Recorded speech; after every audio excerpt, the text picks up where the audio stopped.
Have we got a humdinger for you today? It's all about a mystery, an unknown, and speculation about what really happened. It includes maybe something like a septic system, the president's uncle, and a house that we don't know where it came from or what it was. That's all on this week's edition of the State of Greater Western New York Report. As always, it's brought to you by... Each week, our community makes history. Each week, you make history. And each week, there's only one source to turn to for the first take on history. You know what that is? Subscribe to the Sentinel right now to discover the history being made in your own backyard. The Mendon Honeoye Falls Lima Sentinel. More than just your news, it's your history. Welcome, everyone, to this edition of the State of Greater Western New York Report. Join us each episode as we discuss fantastic topics ranging from history to science to the strange and the wonderful, as well as the treasured spirit with which our region has infused America. We challenge you to consider all things Greater Western New York, from our region's very beginnings to how it inspires, how it empowers, and why it is so admired. Here's the host of the State of Greater Western New York Report, Chris Carosa. Hi there and welcome, everyone. Boy, have we got a show for you today. It's going to be fun. It's going to be interesting. It's probably going to be something that you may have not even considered.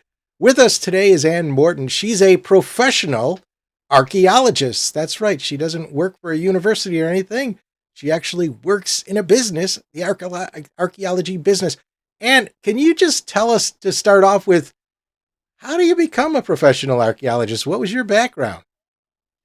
I actually have a PhD in archaeology from the University of Edinburgh in Scotland, and I really thought that I was going to spend my entire career as an academic in Edinburgh, which I love. And my husband is Scottish, and he's actually from Glasgow.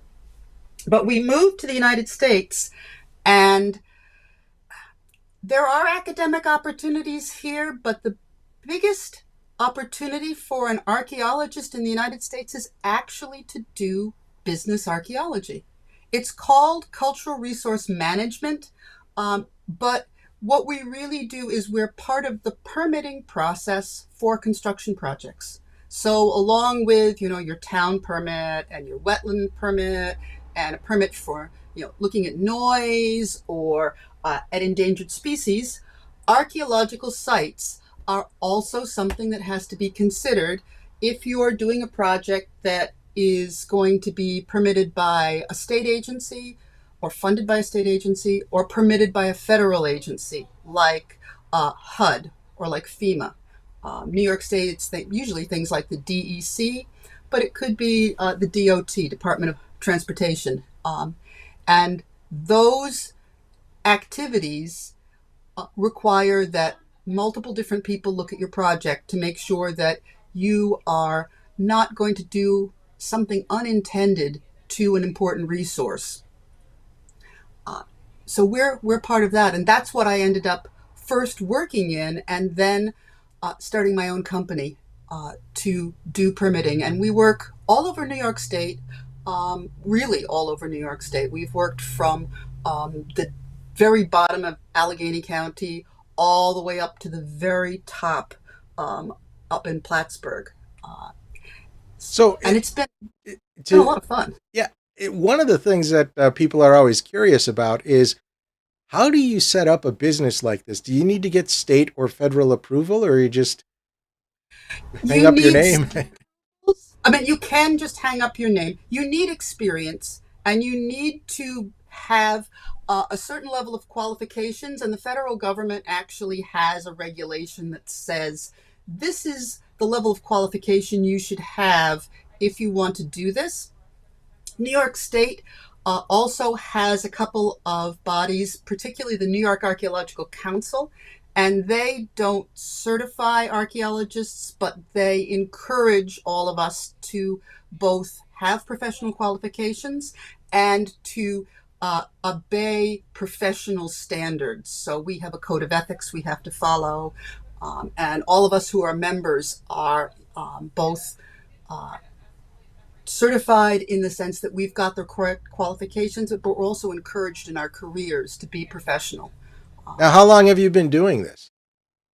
I have been doing archaeology since I was first in college, so that's 40 years. Oh, wow. Something So like that. you certainly have experience in your many years of doing this within New York State. Well, hold off on the thing that we're going to talk about in the second half of the show.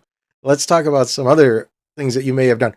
What was the most surprising thing that you discovered, doing what you do for your job? Oh, that would be the Lake Ontario Ordnance Works. So, a lot of people have heard of the Manhattan Project. The Manhattan Project, you often see academic institutions, colleges and universities where people were working. But when they actually came to construct the bombs, they needed factories, they needed working locations. And they had set up a whole series of working locations during World War II to make regular ordnance. And one of them was the Lake Ontario Ordnance Works, which happens to be in Lewiston. And these were huge compounds. They were, 5, 6, 8,000 acres, and they're all across the United States. But this particular one was chosen to be one of the sites, not the only site, one of the sites in which nuclear bombs would be manufactured. And we ended up working on part of the Lake Ontario Ordnance Works. I had no idea. I mean, none whatsoever. We thought we were helping with a project for a public park. But it had this old building on it. And we started to do some background research, which is part of what we do as part of our archeological survey for this permit that our client is going to get. We started doing a lot of background research and digging into information. And it turned out that this was part of this installation called the Lake Ontario Ordnance Works. The particular building we were working on was one of the buildings that was pumping water to the complex where the bombs were being built. Fortunately, we were working on the one where the water was going into the complex, not the one where the water was coming out of the complex, because the one where the water was coming out was radioactive. So that was one of the most interesting and terrifying projects that we worked on. So did you go into this knowing there was a possibility you would deal with radioactivity? Idea, and neither did the client. They were all, I'm not old enough to really remember the Manhattan Project. I was born well after that happened, and none of them knew about it. They just happened to have some maps that showed the name, and I then started doing the research and ended up in the DoD, Department of Defense, on their public information websites, and that's when all of this came out, and we realized that we were actually working on a site that was connected to the Manhattan Project. So who actually came in and remediated the radioactive residue? Well, the Department of Defense has an entire program for this because, of course, they have sites all around the country where, and there's all kinds of federal protocols that they have to undertake. So you can actually look this up. They have a public access piece to this, and you can find out information about these sites and all the steps that the Department of Defense is taking to remediate these facilities. But yeah, we were very glad that the one that we were working on was the intake pumping station and not the outflow pumping station, because they were pulling water straight out of Lake Erie out of the Niagara River to get enough water for what they were trying to do. Now, how long was that building open for in terms of the nuclear bomb making aspect of it? They decommissioned the whole thing, I think, in the early 1970s. I'd have to go look in my paperwork now, but it was there for a long time. The scary part for us was that they did use the property for quite a while for storage of nuclear materials. So that was a little frightening. But we were not actually on the plant proper where they were building the ordnance. We were working on an ancillary piece. But so yeah, there's this might qualify as the scariest thing you did, but let's talk about a different kind of scary. I don't know, just thought of this out of the blue. You gave this idea to me, but in the various projects that you've been involved with, has there ever been like a ghost story associated? Not saying that you were proving it or anything, but That would just be Williamsburg. tell us about that. So first of all, let me tell you that I really do not believe in ghosts or goblins. I love the stories. I think as an anthropologist, which is part of, I teach anthropology as well as doing archaeology for business. And from my anthropological side, I'm absolutely fascinated by these stories because they speak to universal themes about how humans look at the world. But I don't really believe in them. However, we were doing a project in Williamsburg, which doesn't exist anymore, but it was one of the very early towns that was settled around the Geneseo area. And it was going to be a construction project for the salt mine, which is down there, Axonobel, and it's not called Axonobel anymore. It's called something else. But they were in the process of doing all the necessary things they needed for their permits. And we were out in the field testing. And this was before I was actually running my own company. I was working for a different firm. And we were sent out to test in different fields. And we'd been working our way basically along 390. And this one field, the two of us went in. It's a bright sunny day, but it was the creepiest place I'd ever been. I mean, we kept looking around. It was creepy. And it's one of the very few places, I think the only place where my partner was shoveling, and he was putting dirt into a bucket, and I was putting the dirt into the screen to screen it to see what kind of remains might be in there. Pottery, glass, nails, food bones, things like that. And I dumped the bucket, and there were snakes in my screen. I've never had snakes in my screen before. I was just like Indiana Jones. I don't like snakes. I was totally freaked out. We could not wait to get out of that field. And we did find out sometime later that there were a series of burials, probably where we were working. It wasn't a formal cemetery, but it was probably what was there. So that was the only time I've ever really been creeped out by working in somewhere. And there was no logical reason. We had no foreknowledge, but it was definitely creepy. Very spooky. There's always an interest. We have time for one more of these before the break. In terms of industrial archaeology, so this is something that's probably it's on par with what you said about the ordnance factory. Are there any aspects that you think might be considered forgotten in terms of how prominent a role Western New York played in really the Industrial Revolution, whether it's the late 1800s, early 1900s, that just aren't there anymore, and maybe some things that you might have looked at? Well, that I could give you several, but it just so happens that the project that's on my desk at the moment that I'm working on is the Cuckoo Lake Outlet Trail. So if you want to look at industrial that's largely been forgotten, one of the first major mill complexes in the United States, not even quite post-Revolutionary War, because it actually gets started before the very end of the Revolutionary War, is in Penn Yan and Dresden. There's an outlet, a creek, river that goes from Cuckoo Lake to Seneca Lake. It's in a very deep gorge, and it's a very deep, very steep-sided gorge because it was part of Glacial Lake Iroquois. It was part of the lake that's formed at the very end of the Ice Age when all of the glaciers are melting. And it cut this gorge that connects these two lakes. One of the really driving factors for the mills being there was that the water moves very rapidly and there's plenty of it.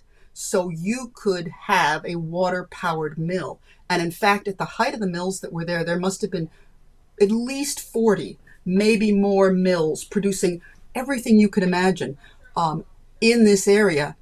They built a canal next to it called the Crooked Lake Canal, which was used to bring materials to the mills and take away the finished products. And it was incredibly thriving area from about the 1770s, 1780s through to about 1870, 1880, when the railroad came in and the center of things shifted away from this region. You can walk the trail now and you can still see the remnants of some of these mill buildings, and you can see the remnants of the locks and the channels and the towpath for the canal. But it's just an amazing piece of mill history packed into about 7 miles, maybe. It's really short. Oh wow, that's fascinating, and that's probably worth a show unto itself. We're going to come back. By the way, if you're watching live, feel free to ask a question either in the Q&A or the chat, and I'll refer to Ann to see if she knows the answer. But I'm sure she does. Maybe. But right now, we're going to go to a break. We'll be right back after this message. Through the mists of time, nature and man have both created and buried treasures beyond the imagination. With the ages, these riches slowly dissolve into mere myths until they are forever forgotten. But there are those brave souls who tirelessly cling to the truth, ever seeking to discover the undiscovered, to reveal what has always been there, to uncover the hidden gems of a land thought forsaken but loved by millions.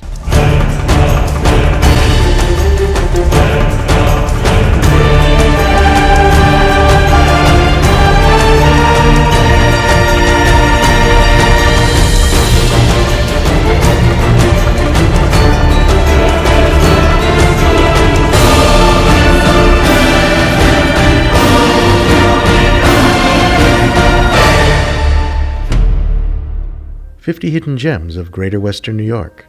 Discover the secrets in your own backyard. Buy your copy now at 50hiddengems.com. Well, welcome back, and we are with Ann Morton. She is of Morton Archeological Services. And we're going to talk about one of the projects that you've been working on that took a little bit longer than maybe you were initially thinking. Tell us about this. Tell us about what's going on in Grand Island. So, back in 2017, I think, we were going to do what should have been a very, very short, easy one-day project at Beaver Island State Park, which is on the very southern tip of Grand Island. It's beautiful. New York State got it in about 1962. And if you want a nice place to have a picnic or take a walk or just sit and look at the river, it's gorgeous. And they wanted to put in a septic system for the villa, which is one of the summer houses. And here's a picture of the villa right there. It's one of the summer houses on Grand Island. It belonged originally to Lewis F. Allen. Allen was an abolitionist, among other things, but he was also a very prominent citizen of Buffalo. He was a businessman. He was very interested in experimental farming and wrote many, many articles for the horticulture and other journals of the time. And he built this house on his property in Grand Island, probably around 1870, for his son, William, and William's new bride. And they lived in there, and eventually the house went to the New York State Parks when Parks acquired Beaver Island State Park, which was a good-sized chunk of land. This was part of what they got. The house has a pipe running from the bathrooms. We don't know where that pipe goes, but we think it probably goes straight into the river. So my company was hired to do a very small survey for the leach field that they were going to put in so that they had a proper septic system. And So my crew chief, I wasn't even there. I was working in my office. My crew chief went out with the crew, and if you get a call from your crew chief a few minutes after they're supposed to be on site, it's one of two things. Either something has gone very wrong, or they found something. And in this case, they went to the first spot where they were going to test. Basically, they're going to dig a small round hole in the ground down about 2 feet and see if there's anything that humans could have put there. And they cut the cap of this small round hole. They flipped the cap over, and there was all kinds of what we call lithic debitage, which means the bits of stone that are left over when you make a tool like an arrowhead or a knife. It was just littered with it. And not only that, there was an arrowhead right there.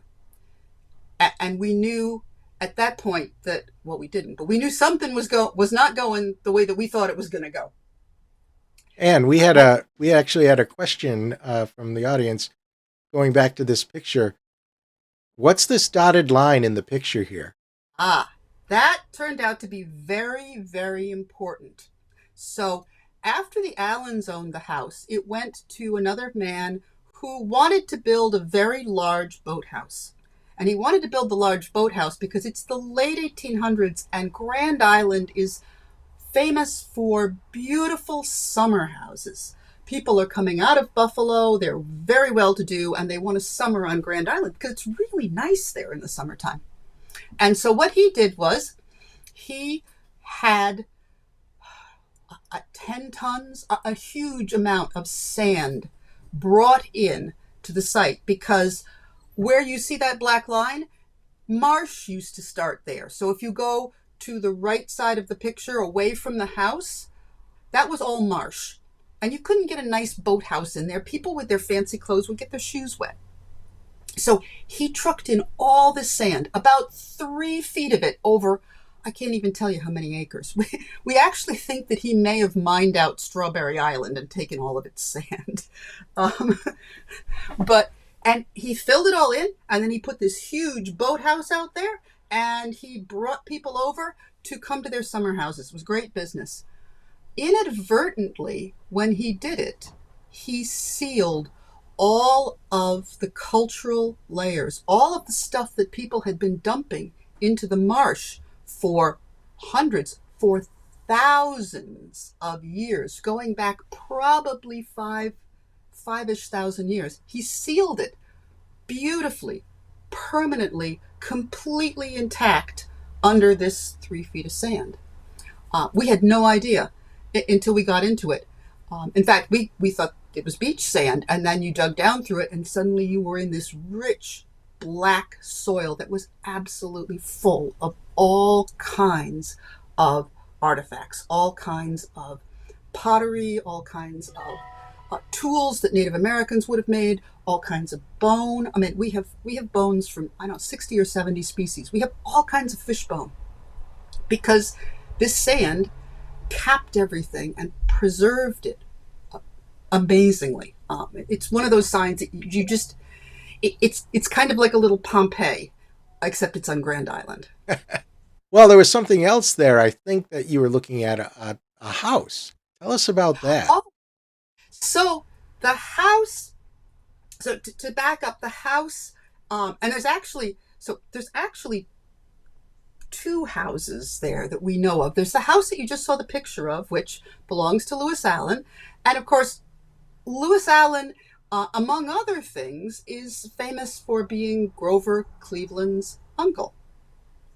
And for those of you who know about Buffalo history, they know that Grover Cleveland came to Buffalo. He probably stayed with his uncle for some period of time. It could have been years. I'm not really up on that particular piece of history. But of course, Lewis Allen has a big mansion house in Buffalo. And he probably spent at least some time on Grand Island, and it may have been at Riverlea. We're not really sure. But there was an earlier house that we really didn't know about when we first got started on this project, but it sort of gradually emerged from the shadows. And it's on that 1824 map, and it's labeled Welch's house. And it's almost exactly where the villa is. They're not quite in the same, but they're really, really close. And we looked at that map and we're like, who the heck is Welch? We think we have some ideas about who Welch is, but it's been a long sort of scavenger hunt. In fact, the folder on my my computer says River Lee Scavenger Hunt, looking for clues to who Welch was. One of the clues is this map, and this map was made when New York State decided that, yes, they really did own Grand Island, and they were going to sell off lots. And so they hired a surveyor. That's a whole another story all by itself. But they hired a surveyor, and he came out and he surveyed the entire island and divided it up into lots. And he also noted people who were living there. Now, you need to realize that people who were living on Grand Island before this map was made, or when this map was made, they were squatting there. New York didn't really have any legal right to this property until this map was made. And so anybody who was here, they were squatters. In fact, New York didn't actually have any legal right to Grand Island at all until after 1822, when they settled the boundary between New York and Canada. These people were squatters. This was literally the Wild West. Before there was a Wild West, it was here. It was here in Western New York. This was the Wild West. And these people were from all over, all walks of life. Many of them living a little loosely. And particularly on Grand Island, they were using the very rich resources that I just mentioned we found when we were digging in the ground. They were using the very rich resources, particularly the timber, which was valuable for all kinds of things, but particularly for shipbuilding. And these squatters who were living on Grand Island were cutting the timber, and shock and awe, they were selling it to Canada, not to Buffalo. Buffalo at this point in time it's a hamlet, but Toronto, Ottawa, Montreal, these are major settlements. And so these squatters are cutting the timber and they're putting it in boats and they're sending it off to Canada, and they're making money. And the people in Buffalo are incensed about this. These people are stealing our timber. It should be our timber. They write a letter to the governor, Governor DeWitt Clinton, and they complain vociferously about these squatters. And so the governor commissions the sheriff of Niagara County, whose name happens to be Sheriff Cronk. I don't make that up. And Sheriff Cronk and his men come over to Grand Island in 1819, and they clear the squatters and burn their houses. Or at least, that's the story. They then, according to the story, go over to Canada, get, by at least one account, roaring drunk, get involved in all kind of shenaniganery, and escape back to the United States before they can be arrested. And then they send the governor a bill for their services, which he pays. And in a couple of days, all the squatters are back. So it's unclear from the background research, and it's also unclear from our excavations, what they actually burned. But they certainly do not appear to have burned Welch's house. And we still don't know who Welch is. Well, we have a couple minutes left, and I wanted to make sure that we go over some of the artifacts and the story behind those artifacts. So why don't you dive right into that and tell us about, what you think was going on with some of these artifacts, maybe not the ones that were so ancient, but the near-term ones, because I think that's an important part of American history, if we understand that. Yep, which has been lost, but now through some archaeologists recognizing that certain kinds of objects are connected with certain people.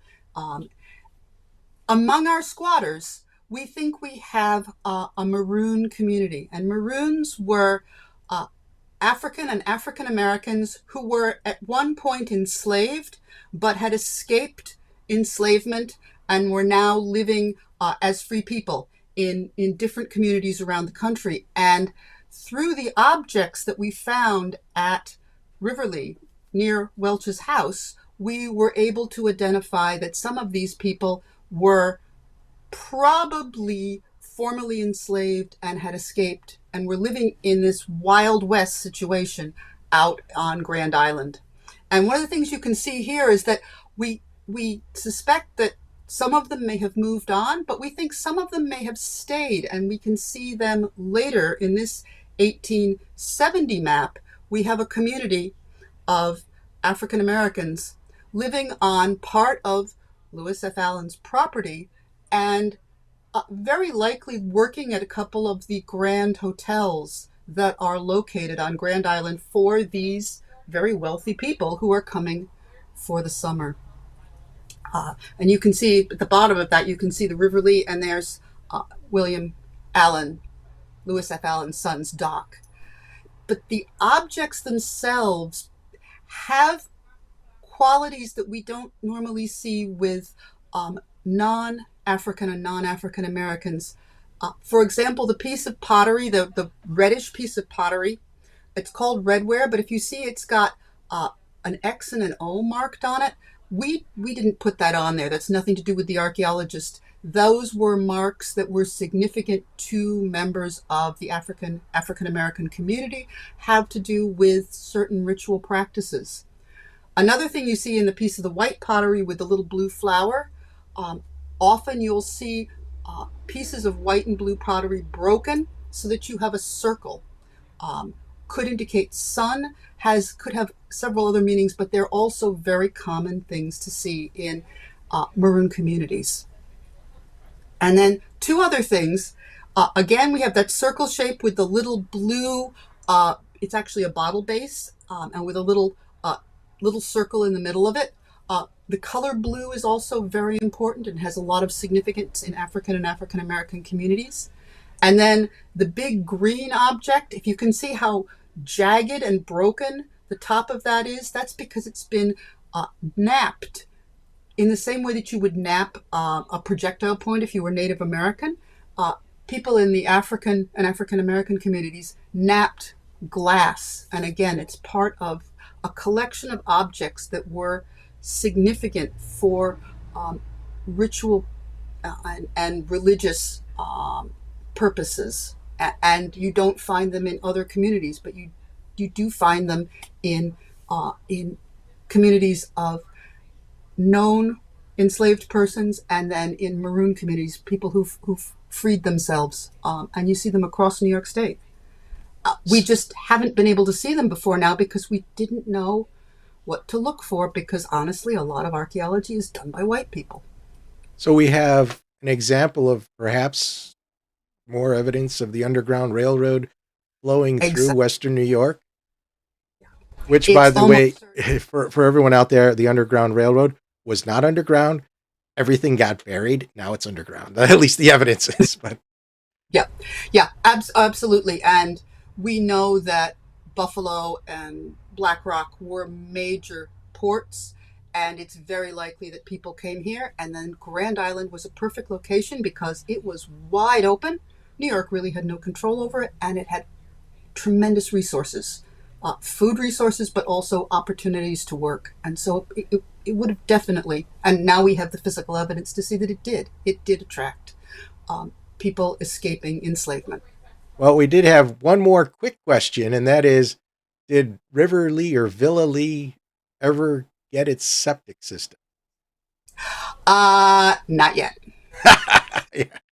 They have, part of it is in, but the rest of it has not yet happened. And in fact, we're still working on the final report for the work that we did. We did our last piece of work at River Lee last year, and we're still coming back because New York State Parks has now recognized what an amazing treasure trove Riverlea and Beaver Island is, and its importance not just in American political history with Grover Cleveland, but its significance to the Seneca people as part of the Seneca homeland, and now its significance for African and African American story that has not been told, but can now be told through the objects that we're able to identify. Well, thank you very much, Anne. This has been very informative, very fun, too. I like doing fun things. By the way, if you like to do fun things, watch us every Thursday live. Be a member of our live audience. That's the only way you can ask questions to our guests. Just go to stateof.greaterwesternnewyork.com, and you'll be able to register for free. And every Thursday morning, when the host remembers, he will send out emails to you to tell you that, hey, this is where you log on to be a part of the live audience. Thank you all for who got that late email coming on today's show.